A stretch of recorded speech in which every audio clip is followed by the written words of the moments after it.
বন্ধুরা, আমার এই প্রিয় কবুতরটার ডিমের যে ভিডিওটা, ডিম পাড়ার পরে যে ভিডিওটা সেটা আপনাদেরকে দিয়েছিলাম এবং বলছিলাম দেখেন এই যে ডিমের সময় ডিম যখন দেখতে গেছিলাম তখন এভাবে কামড়াইছে।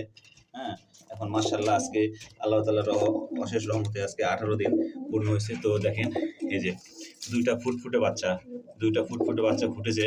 তো খুব সুন্দর, আলহামদুলিল্লাহ, আল্লাহ তাআলার কাছে লাখো কোটি শুকরিয়া। এই দেখেন এরা আজকেও তো একই অবস্থা। এই তোদেরকে কিছু করতে আসি না, তোদের বাচ্চারা আমি শুধু নিরাপত্তা দেবো। এই যে আস্তে আস্তে আস্তে আস্তে আস্তে কামড়াস না। এই যে ডিম বাচ্চা ফুটলে, ডিম থেকে বাচ্চা বের হলে ডিমের যে খোসাটা আছে এটা না সরাইলে এই বাচ্চার ডিম থেকে আঘাত পায়, এই যে আঘাত পাবে। এই জন্য এই যে অর্ধেকটা বের হয়েছে, অর্ধেকটা বের, এই যে বের করলাম, আঘাত পাবে। এটা না সরাইলে আঘাত পাবে।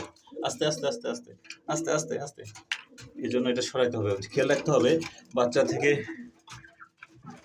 ডিম থেকে বাচ্চা বের হওয়ার পরে খেয়াল রাখতে হবে যে খোসাগুলো যত দ্রুত সরিয়ে দেওয়া যায়, কারণ এই খোসা থাকলে খোসার আঘাতে বাচ্চার গায়ে ঘা হবে, শরীরে ঘা হবে বা আঘাত পাবে।